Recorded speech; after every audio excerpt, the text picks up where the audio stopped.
Здраво, ново издание на подкастот Каде се парите со мене Горан Теменугов. Во јавноста деновиве излезе една информација која што може да се смета дека е рамна на онаја цар нуклеарната бомба од 100 мегатони, а тоа е дека има предлог до собранието и до владата да се зголеми границата за пензионирање на 67 години за мажи и за жени, но никој не го спомнуваше, односно како да пролетуваше информацијата дека треба да се зголемат и придонесите за 0,7% поени, односно да од 18,8 да стигнат на 19,5. И тоа е многу важно, бидејќи тоа значи стопанството ќе треба да плаќа дополнителни пари. Тоа е она што е многу важно во овој момент во јавноста, но исто така нешто што беше исто така многу важно и беше презентирано пред 2-3 недели, тоа е дека јавниот долг во државава со сите скриени обврски е некаде околу 68,5% од бруто домашниот производ. Тоа е многу високо и имаше предложено мерки како тоа во иднина да се намали. За овие теми доаѓаат од исто место, од многу релевантно место, а тоа е од Фискалниот совет на државава, кој што е собраниско тело, формирано од собранието и има советодавна улога да ги насочува политиките, економските политики во државава. Дали ќе прифати собранието и владата нешто од тоа, останува на политичките партии, но кога ќе слушнете дека, например, денешниот нашиот гостин, председателот на советот, господинот Глигор Бишев, добре дојдовте. Добар ден. Кога ќе слушнете што предлага, со неговото богато искуство во економијата и кој важи за еден на најдобрите познавачи на економските состојби во државава, тоа што го предлага има сериозна тежина и затоа треба многу сериозно да се приоѓе кон тие предлози, бидејќи во овој фискален совет членува и академикот Абдулменав Беџети, исто така кој што има многу често издржани забелешки за економијата. Господине Бишев, ова е воведот. Одиме со пензискиот фонд првин, бидејќи тоа е најактуелно. Сите тоа го дочекавме како да е готова работа. Тоа не е готова работа, тоа е само предлог. Зошто дојдовте како дојдовте до тоа да предложите дека треба на 67 години да се пензионираат работниците во Македонија? Па, прво, значи, Фискалниот совет ги оценува ризиците по јавните финанси, нивната одржливост и нивниот придонес во стабилизацијата на економијата, на економскиот раст и зголемување на животниот стандард. И во тие рамки Фискалниот совет, ценејќи ги ризиците, дава свое мислење, а при тоа покрај сопствените ресурси на истражување, ги користи и сите расположиви ресурси на знаење што постојат во државата. Имаме склучено договори за соработка со Центарот за стратешки истражувања при Македонската академија за науки и уметности, со Економски факултет Скопје, Економски факултет Прилеп, Економскиот факултет на Југоисточна Европа, Народна банка на Република Македонија, Finance Think, со Државниот завод за ревизија и на тој начин, користејќи го сето ова знаење, исто така од меѓународните институции како ММФ, Светска банка, Европската комисија, гледаме да дадеме објективно мислење кои се ризиците со кои што се соочува буџетот и македонската економија, и на база на тоа мислење да поттикнеме дискусија како тие ризици да се управуваат и контролираат. И согласно со тоа, уште кога во крајот на јули, почетокот на август се објавија ова моделот за зголемувањето на пензиите, ние направивме анализа. Таа анализа е објавена на веб страницата на Фискалниот совет. Значи, до 28 година кумулативно ќе недостасуваат околу 24 милиарди денари, односно околу 440 милиони евра, само врз основа на зголемувањето на пензиите. Плюс, секоја година и до сега буџетот интервенирал во одржувањето на ликвидноста на фондот за пензijsko осигурување со некаде околу 22 до 26-7% од вкупните расходи на фондот за пензijsko инвалидско Тоа е за осигурување. исплата на пензиите, ова За е редовно за исплата, исплатување така е. на Тие се пензиите. бројките, јас ги извадив од буџетот. Еве, точно тие колку се, значи се движат сега некаде до 27% од 100. Зголемување, на пример, имаме од околу 4% поени, но И само идната година, врз основа Така. на зголемувањето на пензиите, оваа интервенција ќе бара да се зголеми за уште околу 10% поени или да достигне околу 37-38% од вкупните исплати на пензии на фондот за пензijsko инвалидско осигурување. И тоа истовремено ќе достигне околу 18% од вкупните буџетски расходи.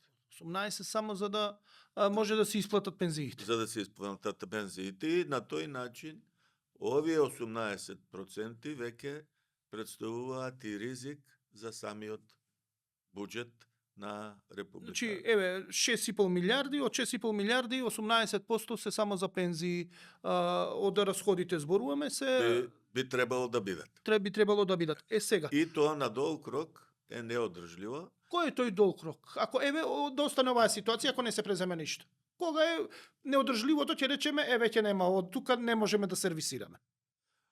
Па, видите, јавните финанси имаат покрај финансирањето на пензиите, имаат и финансирање на плати, на јавна администрација, исто така социјални трансфери, субвенции за земјоделие и инвестирање во инфраструктура, така да, значи, вие ако го зголемите учеството на субвенциите за пензии за 10% поени, доколку сакате буџетот да остане непроменет во исти рамки, вие треба да намалите некоја друга намена во буџетот.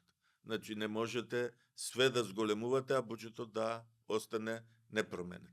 И тоа ствара резистентност на самиот буџет, не е флексибилен и значи на долг рок ствара притисок за стварање на буџетски дефицити и затоа во овој период нашите буџетски дефицити се над проектираните 3%. правила што се усвоени со закони. Согласно со тоа, споредувајќи ги кои можат да бидат решенијата, ние изнесовме мислење за да се затвори овој недостаток на средства. Постојат две можности. Едната можност е да се зголеми оваа старосната граница за пензионирање, имајќи во предвид дека е продолжен и животниот век, а исто така дека стопанството се соочува со недостаток на работна сила, поготово на квалификувана работна сила и стапката на невработеност е намалена на 12,5%.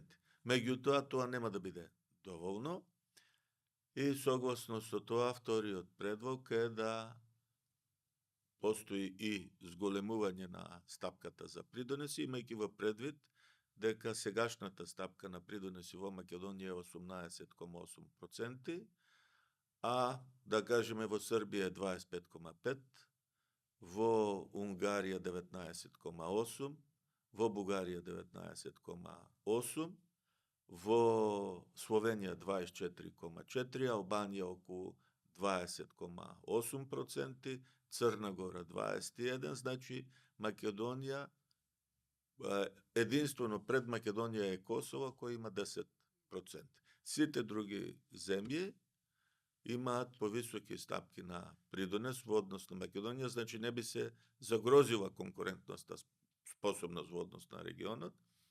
И затоа е предлогот тоа да оди внимателно, за да стопанството има предвидлив амбиент на стопанисување, се предлага тоа да биде од 26-та година и да оди прва фаза, значи на 19,5% и потоа да се процени какви ќе бидат движењата, дали ќе се забрза економскиот раст и бруто домашниот производ ќе расте со стапка од 4 до 5% или ќе остане онака како што е сега со стапка меѓу 2,5 и 3,5%, и на база на тие истражувања да се оцени дали ќе биде потребно второ покачување или ова покачување ќе ги реши проблемите во фондот за пензиско осигурување. Спомнавме одржливост, но мора да има некоја временска рамка кај што мора да се преземат мерки, значи 2026 рековте дека треба да се преземат. Што ако не се преземат? Вие спомнавте дека се стеснува можноста на буџетот, ќе треба од други стапки да се префрла за да може да се финансира у суштина фондот за пензиско инвалидско осигурување. Дали има некоја временска рамка дека во еден момент фондот ќе биде сериозно доведен во под прашање опстанокот ако ништо не се промени? Значи, видите, фондот денеска е несолвентен. Значи, тој не е неликвиден. Значи, неликвидни сте вие кога приходите и расходите ви се исти, а приходите не ми стигнуваат на време, да речеме, ми недостаат така. Тогаш немам кешарица во мене така. Меѓутоа, вие сте несолвентен и ако буџетот не ви пренесе средства, вие не можете да ги исплатите пензиите. Значи, и наместо тај недостаток да се намалува, истиот се зголемува. И тој се зголемува во такви размери, што представува сериозен терет за сервисирање на тие субвенции за самиот буџет, за да дојдат во прашање останатите функции што ги има што ги имаат јавните финансии. На што се должи ваквата состојба? Ние од секогаш сме имале проблем со ПИОМ. Значи, тоа е наследен проблем, се кумулираше проблемот, се обиде владата на Заев кога беше министерка Мила Царовска. Тоа е единствениот реален обид нешто да се направи, а тогаш се зголемаа предонесите за 0,8% поени од 18 на 18,8 и тогаш имаше драстично намалување на учеството на буџетот во сервисирање на ПИОМ. Не се доведе да биде на 0, но, например, од 39 и 43 едно време беше проценти колку што требаше да се субвенционира исплатата на пензионерите, да падне на 22%. Тоа е сериозни 22%, преполовена е обврската, но сега почна повторно да се билда, но не само со 5.000 денари за линеарно зголемување, туку почне самиот СДСМ после Мила Царовска тоа да го изигрува на некој начин и да полека да расте. Моето прашање е, што доведе до вака лоша позиција на ПИОМ? Дали се лошите политики само или имаме структурни проблеми кои што не може на ваков начин да го сервисираат фондот за пензиско инвалидско осигурување? Фондот за пензиско инвалидско осигурува, самиот најзив кажува дека е фонд и може да исплати онолку пари колку што ќе собере. И од тој аспект, значи масата на исплатени пензии не може да биде повисока од масата на приходите во фондот, освен доколку не се оцени дека растот на пензиите е приоритет и тогаш со дел од средства од буџетот ќе се тоа покрива. Меѓутоа, не може средствата од буџетот да бидат значителен извор на долг рок. Значи, тоа е можно на краток рок, меѓутоа на долг рок приходите од фондот треба да бидат доволни за инвестирање на пензиите. И тука, значи, до 2008 година, стапката на придонес за пензиско и инвалидско осигурување изнесуваше 21,8%. И потоа истата се намали на 18,1%, за да во периодот некаде 2019-2020 истата се зголеми на денешните 18,8% и тоа покри делот дубиозите што ги имаше фондот за пензиско и инвалидско осигурување. Сегашната динамика на зголемувањето на пензиите, повторно го отвара тој расчекор и го доведува во прашање рамнотежата помеѓу приходите и расходите, и бидејќи не е можно на долг рок да кажеме дека пензиите нема да растат, ќе бидат замрзнати, значи единствено за тај јаз да се затвори е да ги зголемите приходите преку зголемување на стапката, или пак доколку оствариме динамичен раст, растат брзо платите, растат и придонесите од плати, значи расте основицата за врз основа на кој се врши наплата пензиското осигурување. Отворивте две прашања во суштина економскиот раст што сакам да го зборуваме, но отворивте и за пензиите, за растот, како да растат и за зголемувањето на придонесите. Рековте дека нема да го оптовари стопанството ако порасне и на 19,5% или на 21%, но дали ќе биде доволно овие ставки од 19,5 или 21% придонеси да се затвора и дупката и да се стабилизира фондот и да се намалува тоа учество. Например, и кое би било оптималното? Оптималното би било 0 денари да се даваат од буџетот до фондот, но еве за македонски услови колку би било оптималното и со вакво зголемување до која сума би се дошло, односно процент на покривање на средствата од буџетот кон ПИО? Значи, ја не реков дека зголемувањето на стапката за придонеси нема да представува дополнителен трошок за... Ќе биде, само нема да ја наруши конкурентноста во однос на регионот. Так, во однос на регионот не би се нарушува конкурентноста. Клучно е што се приоритетите на економските политики. Значи, во суштина, доколку вие сакате да го динамизирате економскиот раст, значи мора да имате повеќе инвестиции, меѓутоа тоа не е доволно. Значи нашата студија што ја правивме во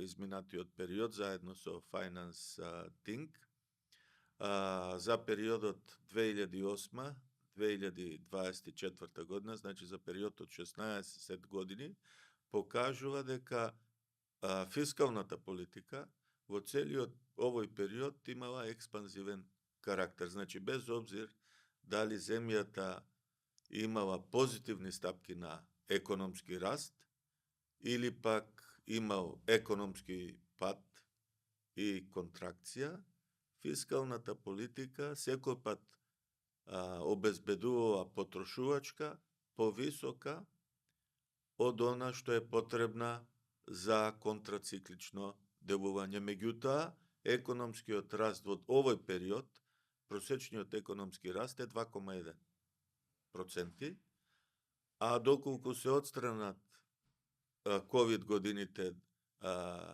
21 и ќе добиеме 2,6%.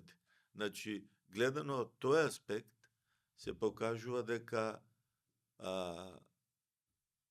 лабавите јавни расходи и финансии не се клучниот фактор за економски раст во нашата земја, туку тоа се пред се мерките за структурни промени, за владење на правото и институциите и воведување нови техники, технологии и инфраструктурата, кое што во овој период инвестициите во инфраструктурата учествувале со 3,5 до 4% максимум од бруто домашниот производ на јавниот сектор. Морам да ме вратам пред да направиме првата пауза за нашите пријатели кои што го помагаат функционирањето на овој подкаст. Уште еднаш морам да останеме на пензиите. Мене ми е јас сум многу скептик кога се зборува за покачување на пензии, бидејќи бројките покажуваат дека пензионерите не се најсиромашните граѓани во државава, они се некаде предпоследна група, можеби по сиромаштија, после трансферот на пензиите, некаде околу 8% од пензионерите се сиромашни. сиромашни, додека имаме групи на граѓани по 20-30% и може и повеќе што се сиромашни. Зборуваме сега за ПИОМ, зборевме дека треба да се интервенира, да се донесат мерките. Многу сакам да има ли, ако не се донесат, кога ќе биде сериозно загрозена, повторно се враќам на тоа прашање, ПИОМ, иако и сега е загрозен, но ако не се преземат мерки, кога ќе стане неодржлив за 5 години, за 10 години, и оноа што е многу исто така важно, дали за пензионирањето на 67 години и изголемувањето на стапката за пензијско осигурување сериозно ќе влијае на подобрување на системот, на состојбата во фондот за пензијско и инвалидско осигурување. Па ние направивме симулација, значи годишно се пензионира околу 1500 до 2000 пензионери, и исто така значи покачувањето на стапката за 0,7% поени ќе генерира дополнителни приходи. Меѓутоа се е клучно дали ќе се воведе одредено правило за зголемувањето на пензиите да биде предвидливо. Значи во Србија, да кажеме, постои правило дека пензиите не може да надминат одреден процент од јавните расходи. Значи, вие не можете да ги извршите зголемување на пензиите, мислам дека тој процент е 10% од вкупните расходи за јавни потреби. Значи, и тогај пензиите се усогласуваат со одреден процентен поен од растот на платите. Меѓутоа, ако масата на пензии го надмине тој процент, тога усогласувањето се коригира кон надолу. Значи, мора да се обезбеди прво ковачот да се зголемува, а тоа е растот на бруто домашниот производ, а потоа кога ќе се зголеми ковачот, секој да добие соодветен дел од тој ковач, вклучувајќи ги и пензионерите. Меѓутоа, доколку ковачот не расте, значи не може, тога настанува прераспределба на постојниот ковач, и тога тоа се прави како гасење на пожар, како во семејството, кога родителите да делаат помеѓу членовите на семејството кој колку ќе добие. Значи, клучното треба нам да не биде како да се институционализираат правила и економски политики кои ќе обезбедуваат повеќе за да има што да се распредели. Сега да мене да ми стане јасно, а штом ќе ми стане и мене јасно, ќе им стане и на сите што не следат. Например, ние нашите расходи на годишно ниво од буџет се 6,5 милиарди евра, толку трошиме, мислам, за да го задоволиме. Тоа е 40% од бруто домашниот производ. Тоа е 40%, тоа ќе зборуваме што значи 40% од бруто домашниот, но ова се 6,5 трошиме. Дали овие 10% што ги спомнавте во Србија, тоа значи 650 милиона може да во таа рамка да се движи пензиите, односно максимумот да биде до 650 милиона износот. Тоа е 10% од бруто домашниот производ. Од 10, значи ние имаме некаде околу 14 значи, и 650. Моделот е објавен така да во Србија, така да... Така, значи може да биде до 1400, до 1.450 во македонски услови, а според бројките кај нас тоа е баш, ние го надминуваме веќе, според бројките некаде околу 300-400 милиона го надминуваме овој модел што го зборувате со 10%. И бидејќи ние трошиме 1.700, 1.800, со тоа што наредната година вкупното што ќе се потроши околу 2 милиарди евра за да се сервисираат сите обврски, значи сите обврски во ПИОМ. Тука ќе направиме мала пауза, значи, и се враќаме веднаш после во паузата во која што ќе ги видите сите што не поддржуваат и што возможуваат да ги правиме овие подкасти. Останете со нас.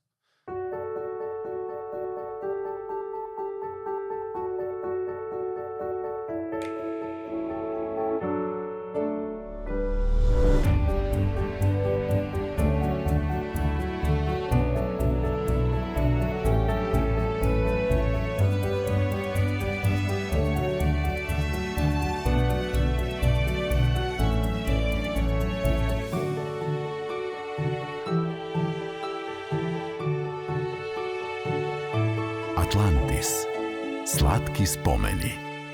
Витаминка.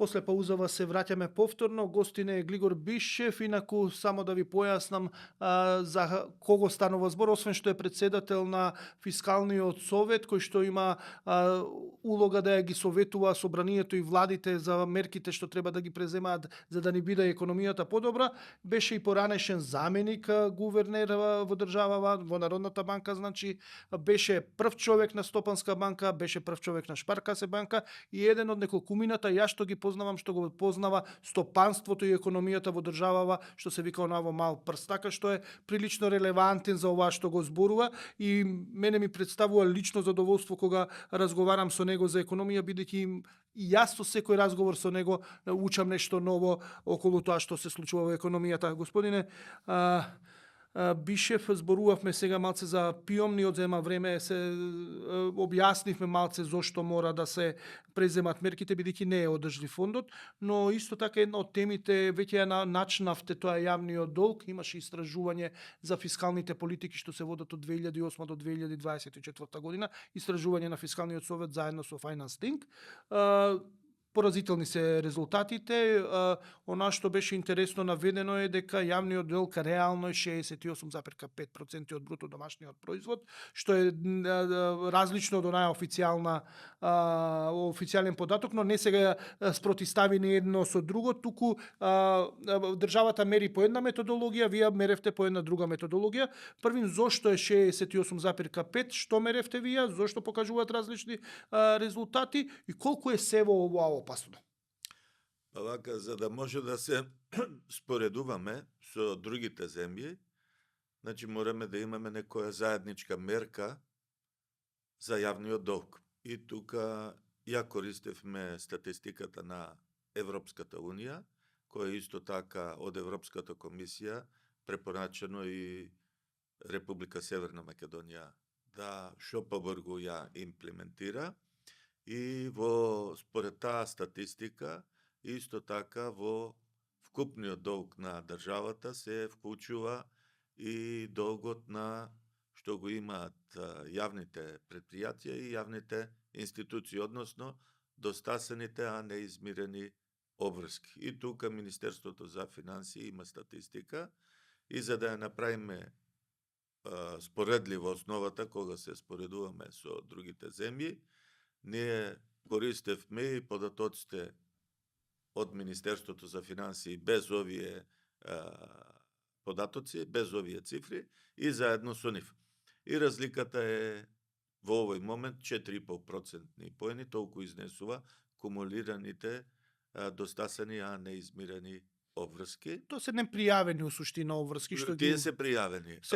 Она што не е пријавено никој не го знае. Никој не го знае. Никој не го знае, она што е пријавено и кога тоа ќе се собере, се доаѓа до овој процент од околу 6,8% од бруто домашниот производ. И сега прашањето е што значи тоа. Деновиве, верувам, голем дел од јавноста читаше дека каматните стапки во Франција, по кои што Франција денес позајмува, ги надминале каматните стапки во Грција. А Грција не асоцира за најзадолжена земја во Европската. Должен си како Грчка, тоа изрека во имаме. Европската унија, бидејќи вкупниот долг на Грција во однос на бруто домашниот производ е некаде околу 150-160%. И до сега во рамките на Европската унија тоа е најзадолжена земја и финансиските пазари тоа го сметаат исклучително ризично и затоа и Грција мораше да прави пакет за санирање на состојбата.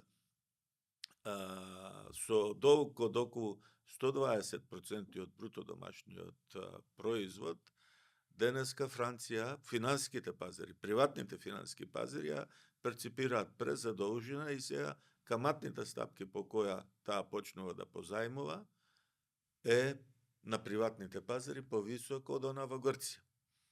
Значи, Македонија во моментот не е 120%, таа е околу 64-65 и до крајот на идната година треба и оваа година треба да достигне некаде со довтасаните неизмирени обврски околу 68% и тоа е во однос на регионот највисоко ниво на задолженост. Значи Србија има околу 45%, а инаку Србија имаше значително над нас некаде 75% 2012-2013 година. Албанија има исклучително ниско ниво на јавен долг во однос на бруто домашниот производ. Црна Гора имаше повисоко од Македонија, сега полека се спушта на 65-67% и тоа е таа некоја граница кога финансиските пазари почнуваат да ве перцепираат поризичен и почнуваат да вградуваат повисока премија за ризик. И бидејќи правило е дека државата е најдобриот за кредито корисник, значи сите економски субјекти се полоши од државата. Значи кога премијата на ризик расте за државата, расте и за приватниот сектор по дефиниција. И значи првиот ефект е што вие кога ќе позајмувате по повисоки каматни стапки на приватните финансиски пазари и тоа ќе се одржи на целата економија и потоа ќе следи потешко доаѓање на финансиски средства и вие ќе бидете принудени да вршите корекција на вашите јавни финанси. За да не дојде до тоа, согласно законската регулатива, фискалните совети по правило ја има таа непријатна функција да однапред предупредат и укажат на потенцијалните ризици. Значи, ние што го укажуваме врз основа на она што е остварено као консензус во парламентот, да се воведат фискални правила, кои ги има во 105 земји во светот, и тие фискални правила од една страна ја одржуваат фискалната дисциплина и одржливоста на јавните финансии, и од друга страна се покажува дека кога јавните финансии се здрави, тие ствараат најдобри услови за економски раст.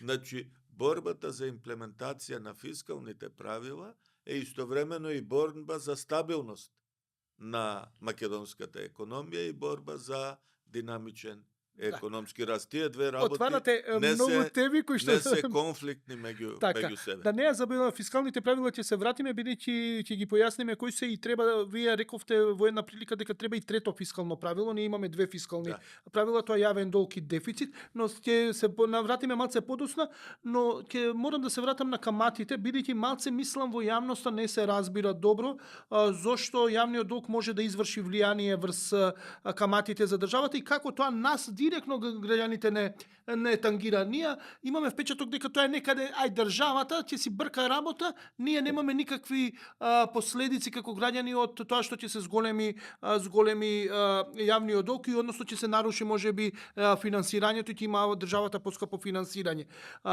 Малце го начнавте, но да им го објасниме на граѓаните, државата кога добива поскапи пари, односно поскапо се задолжува.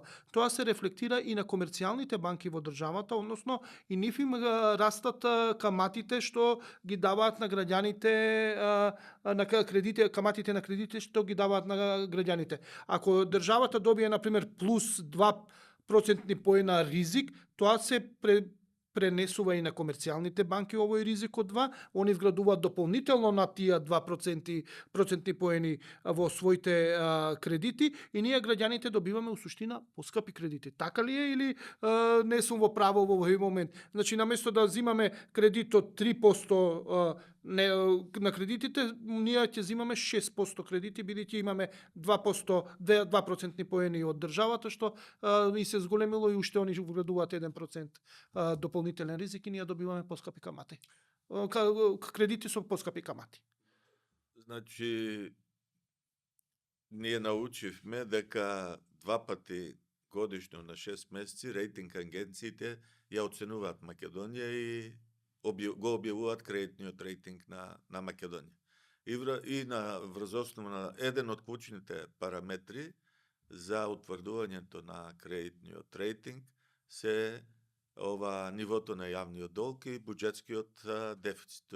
Тука има и многу други параметри, меѓутоа еден од клучните параметри се и јавниот долг и нивото на буџетскиот дефицит. И врз основа на тоа ти објавуваат дали сте со кредитен рейтинг А, дали сте А со 3 плюса, Б со 2 плюса, ББ минус и Да, има различни. колку сте со пониска категорија, толку сте поризичен и тога и кога вие позајмувате, каматните стапки се повисоки. Значи, вие ако сте економски субјект од земја која е рангирана во пониска категорија и вие која ќе се јавите, заради ризичноста на земјата, вие добивате повисока камата.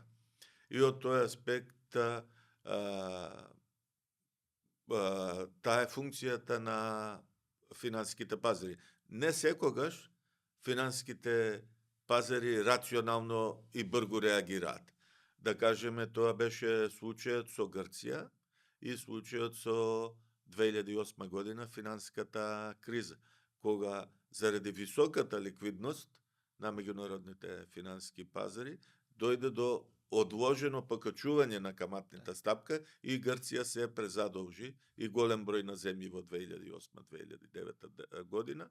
Меѓутоа, на долг рок, ова правило важи. Колку сте позадолжен, колку имате понеодржливи буџетски дефицити, толку цената на вашиот долг. И тоа се рефлектира кај нас граѓаните на крај, бидејќи се рефлектира бидејќи ќе добиеме поскапи кредити. Апсолутно.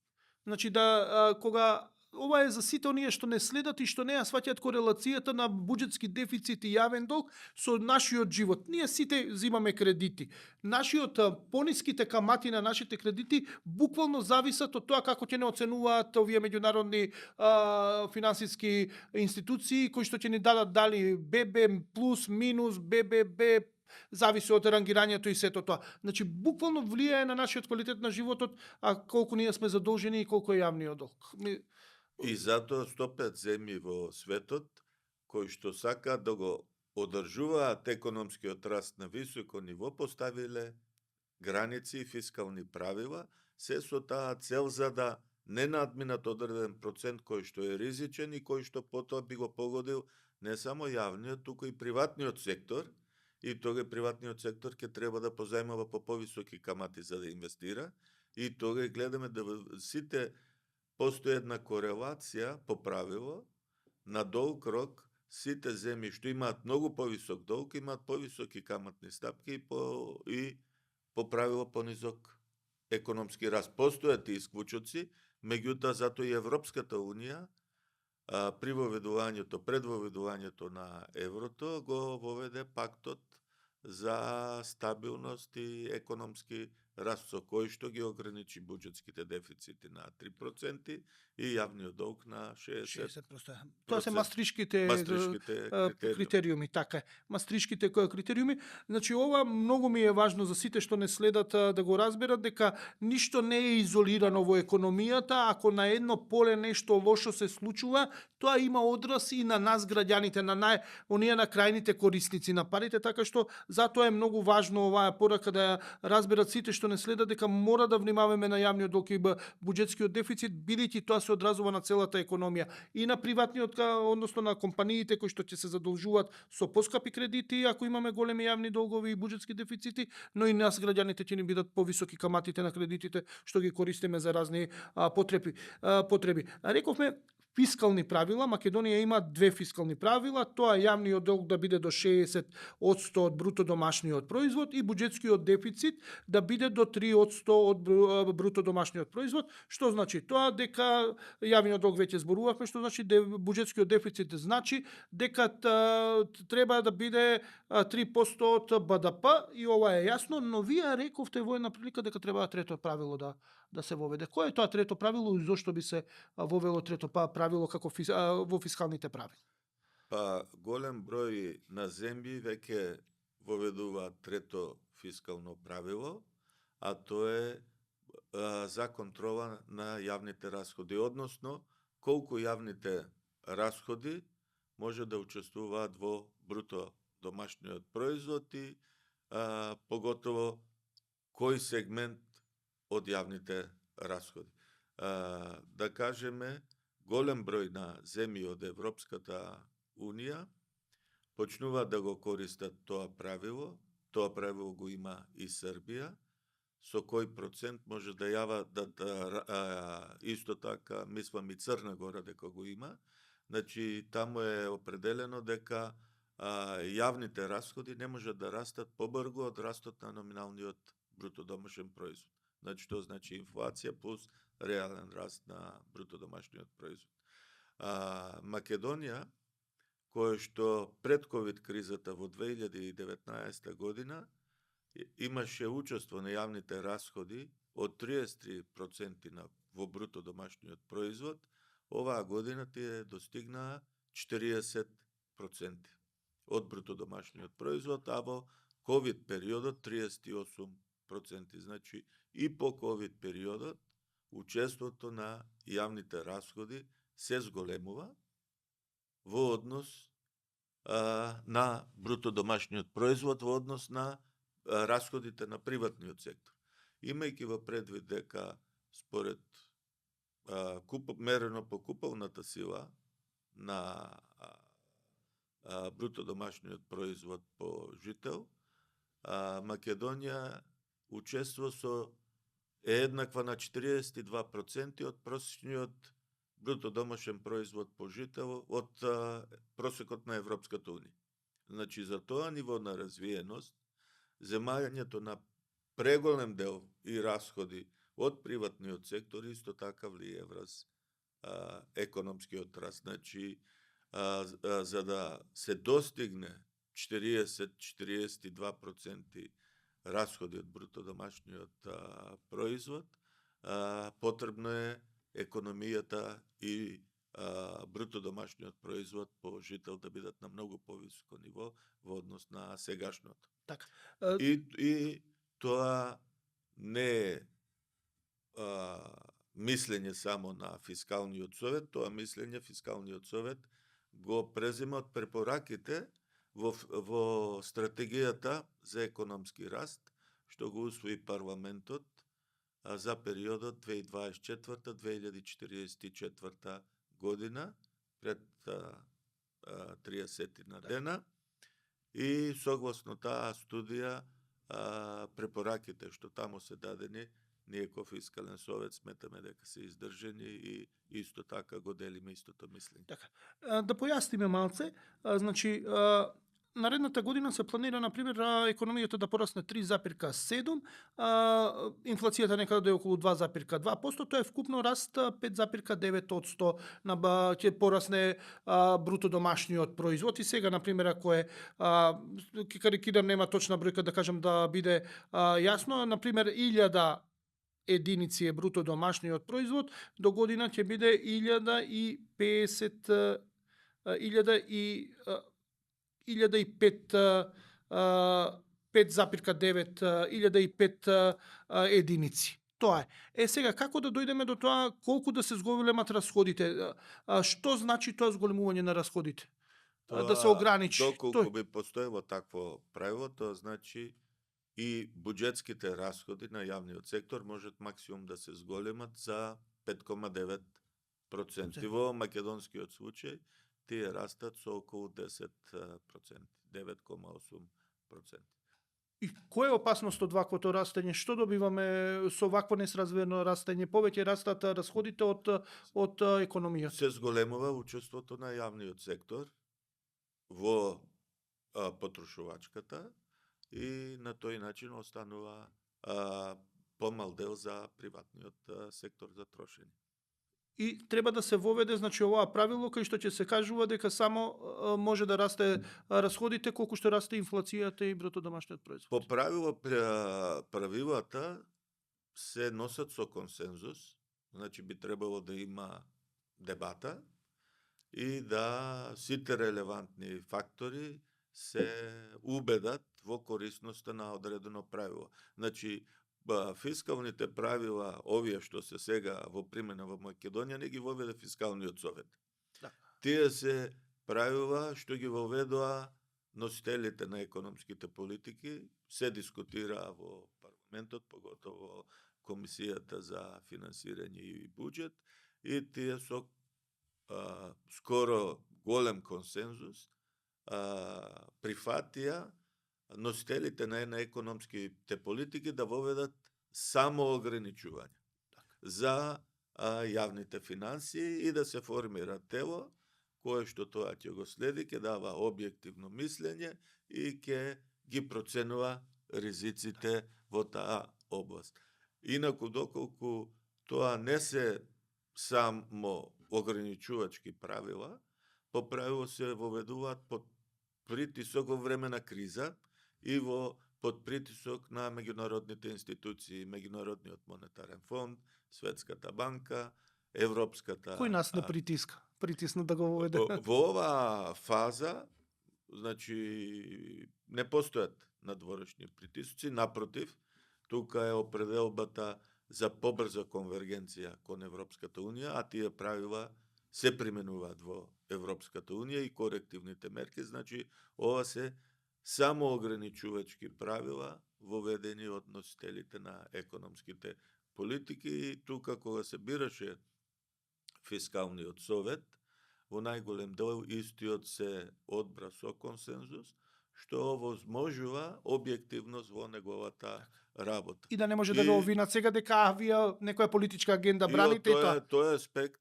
значи, оно што и вие претходно кажавте, не постои предлог да се направи ова или она, туку укажување на ризиците и мислење како тие ризици може да се управуваат.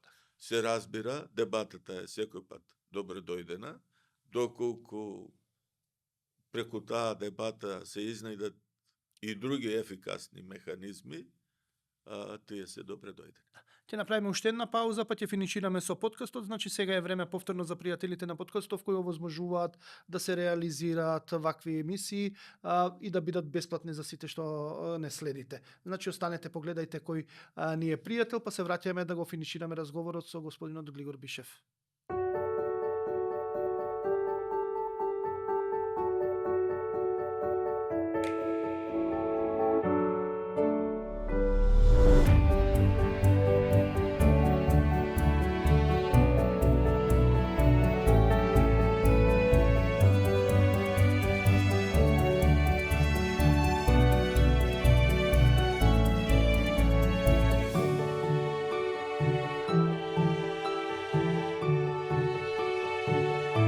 Атлантис.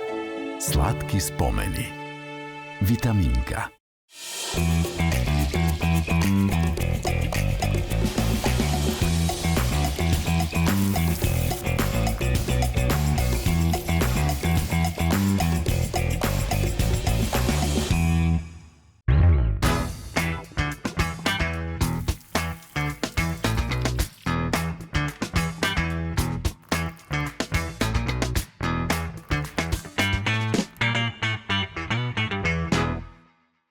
Продолжуваме со подкастов, разговараме со Глигор Бишев, председателот на Фискалниот совет, инаку човек кој што има огромно искуство во стопанството, во економијата, повеќе функции значени, витални и важи за еден од најдобрите познавачи на тоа што се случува во стопанството. Јас знам уште неколку кумина кои што можеби да на исто рамниште со вас, али верувајте ми, тоа се на една рака можам да ги набројам кој знае толку многу за економијата колку вас. Зборувавме за пензиите, за фондот за пензиско и инвалидско осигурување, за фискалните правила, зборувавме зошто е опасно да имаме јавен долг и голем јавен долг и буџетски дефицит, бидејќи тоа влијае на каматите што ги плаќа државата, но исто така и ние како граѓани на крај што ги плаќаме кон банките. Зборувавме исто така дека треба да се воведе и трето фискално правило, не само јавниот долг и дефицитот, туку и ограничување на растот на трошоците. Тоа е интересна идеја. Може ова да добие јавност,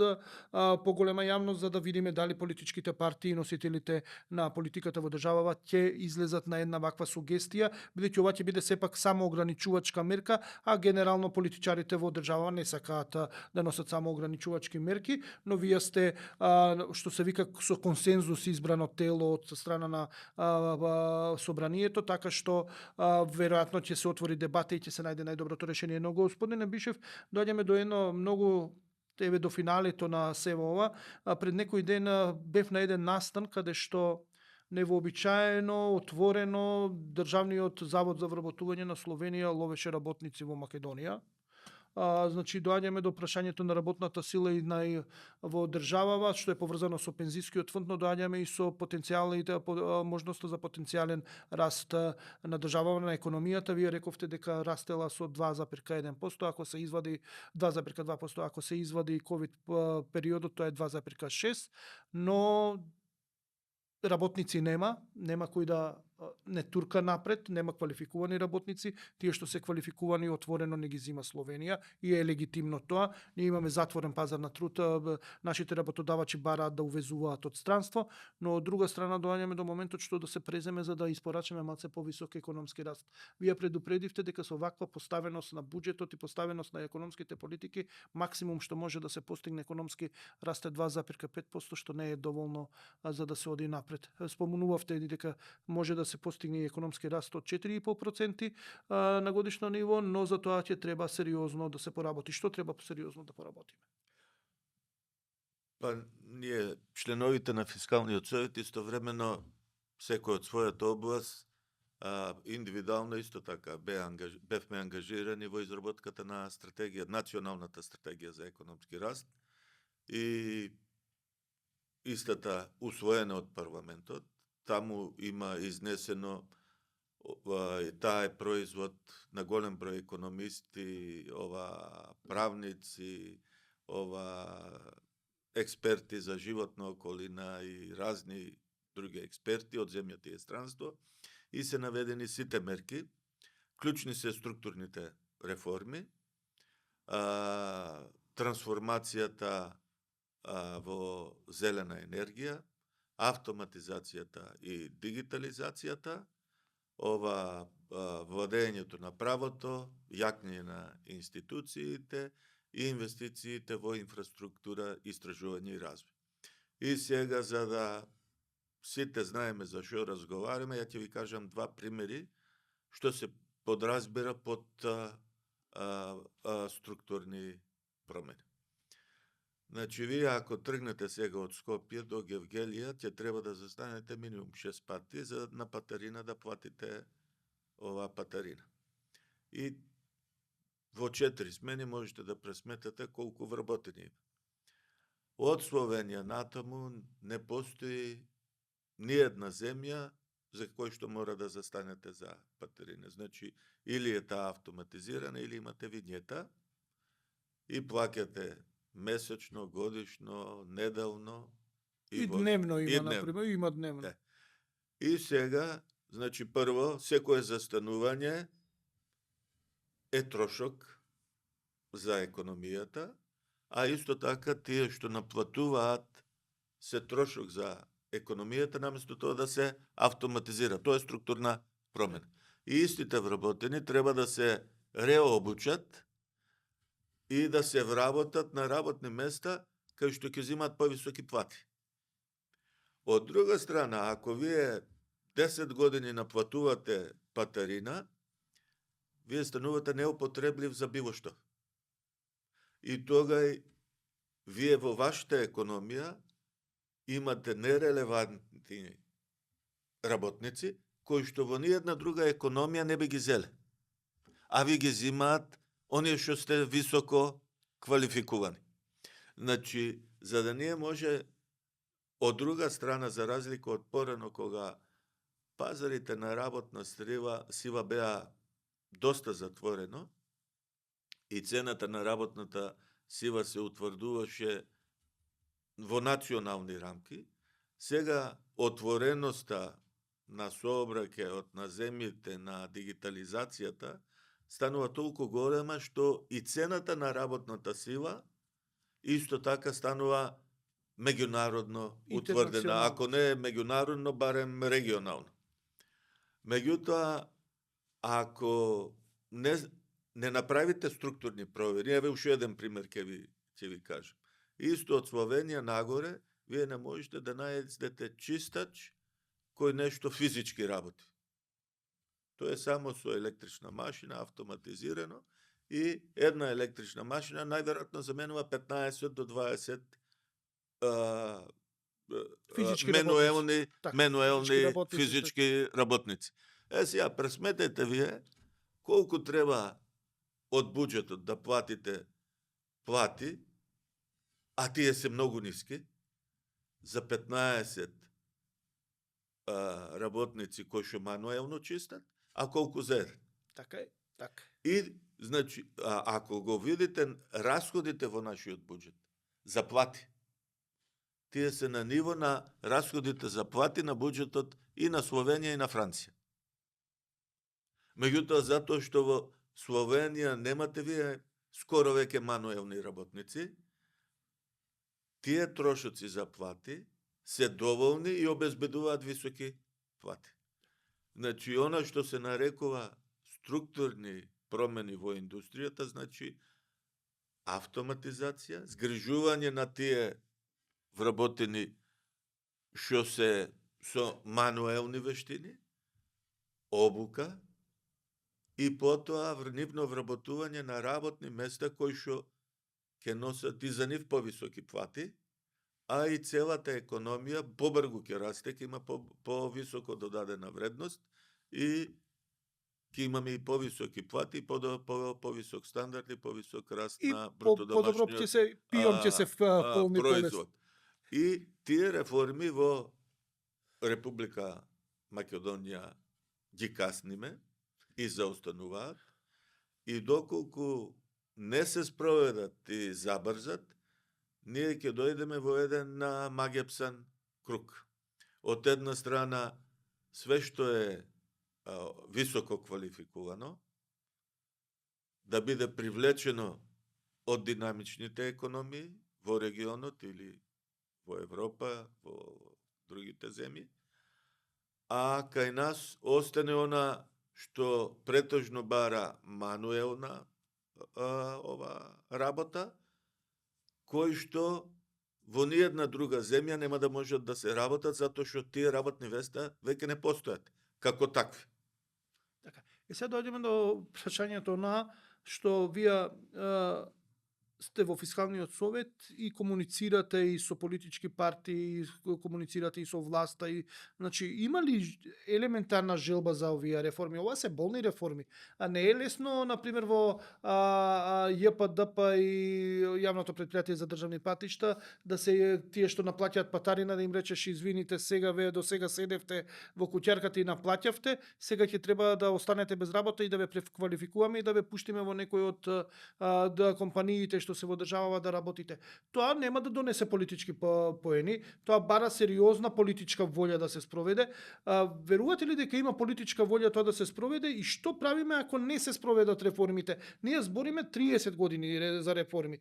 Еве сега гледаме дека динамиката во светот се забрзува, но доаѓаме до прашањето и што ако во наредните 5 години не ги спроведеме реформите, што не чека?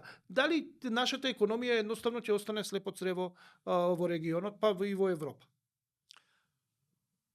Па, реформите на краток рок се болни, а на долг рок тие по правило носат бенефит и не само и се политички оправдани.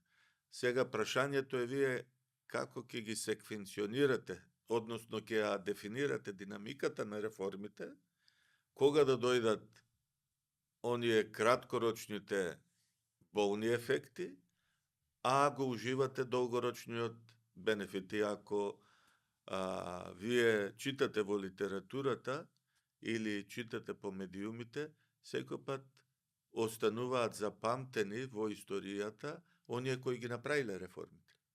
И на долг рок се памтат тие влади и тие поединци. Точно е дека вие на краток рок, можеби краткорочно ќе ви се зголеми навработената и затоа вие треба да имате фискален капацитет тие луѓе да ги поддржите.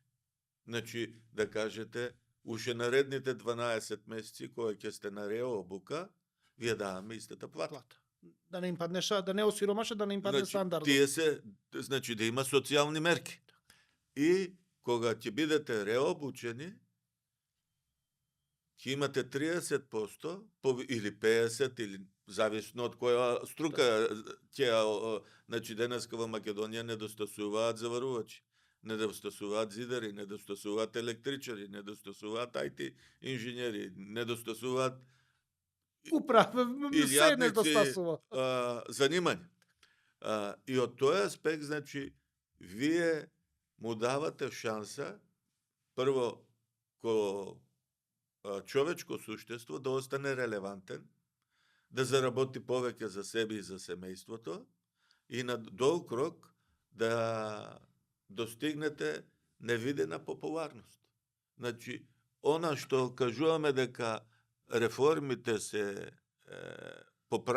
го намалуваат политичкиот рейтинг е незасновано, не е фундирано ниту во економската наука.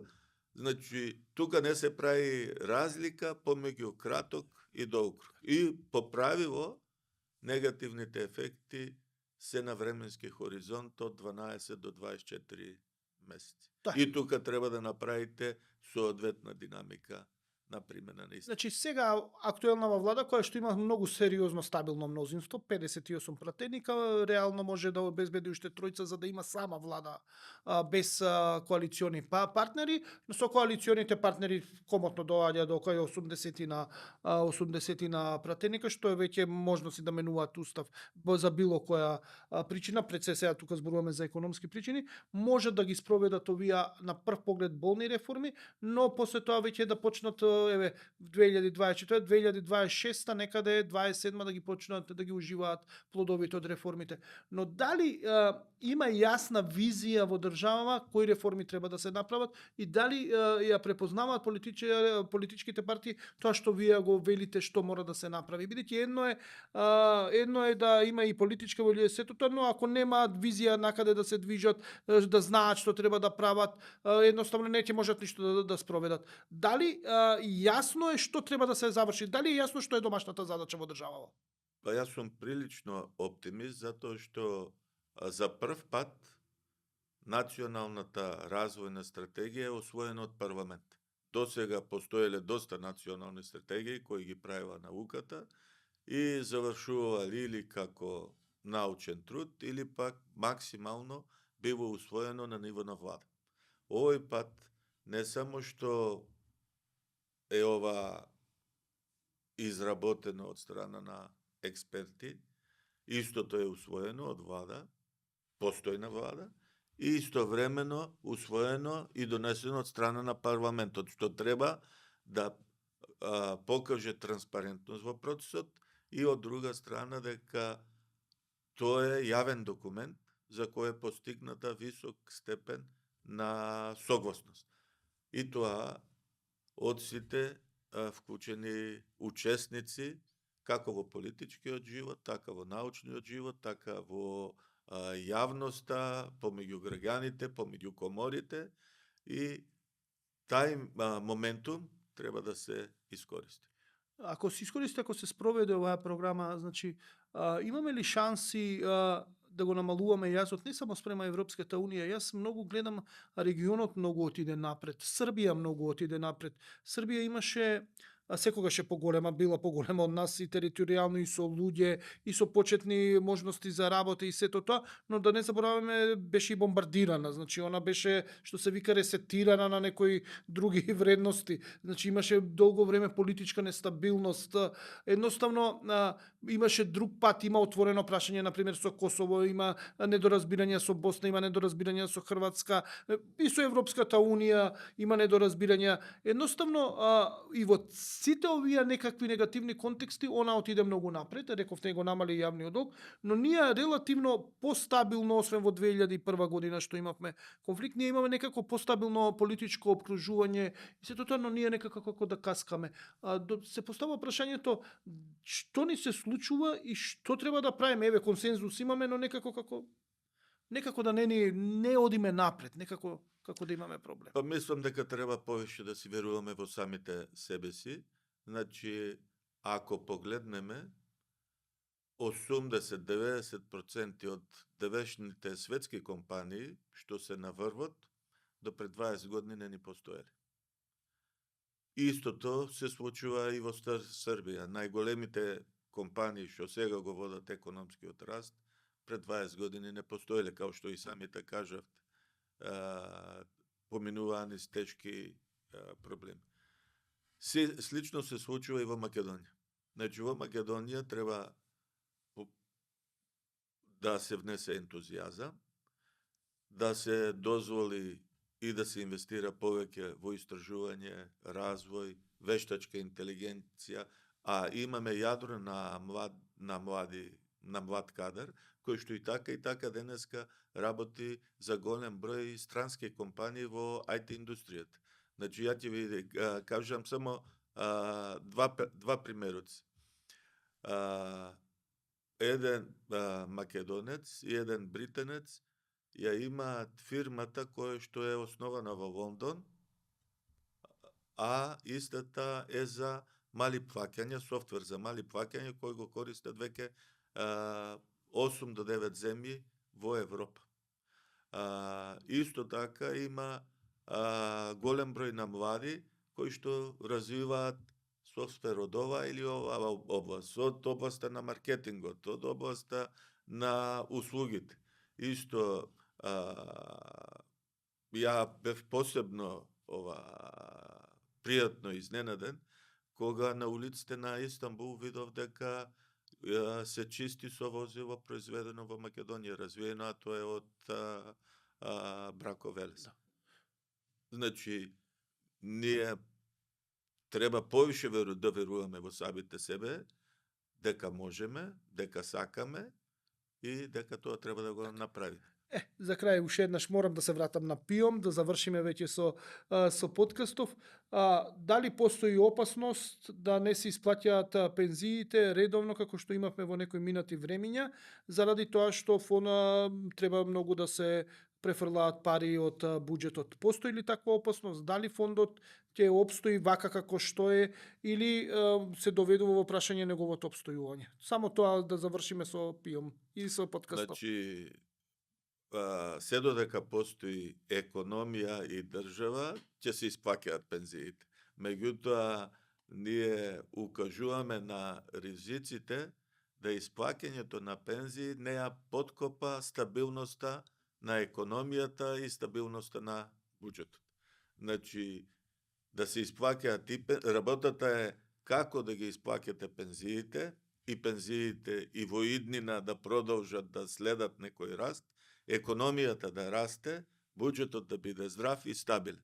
Значи, не е да постигнете една цел, туку да постигнете 3-4 цели за долгорочна одржливост и благосостојба на економијата.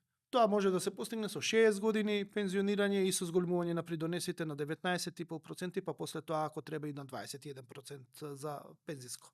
Тоа би било оптимално решение во моментов. Како можност се разбира доколку постојат и други решенија, треба да се продискутираат и да се донесат. Господине Бишев, многу ми беше мило што бевте дел од овој подкаст. Благодарам и вам. Тоа беше се гледаме наредната епизода со некои нови гости. Секој е добро.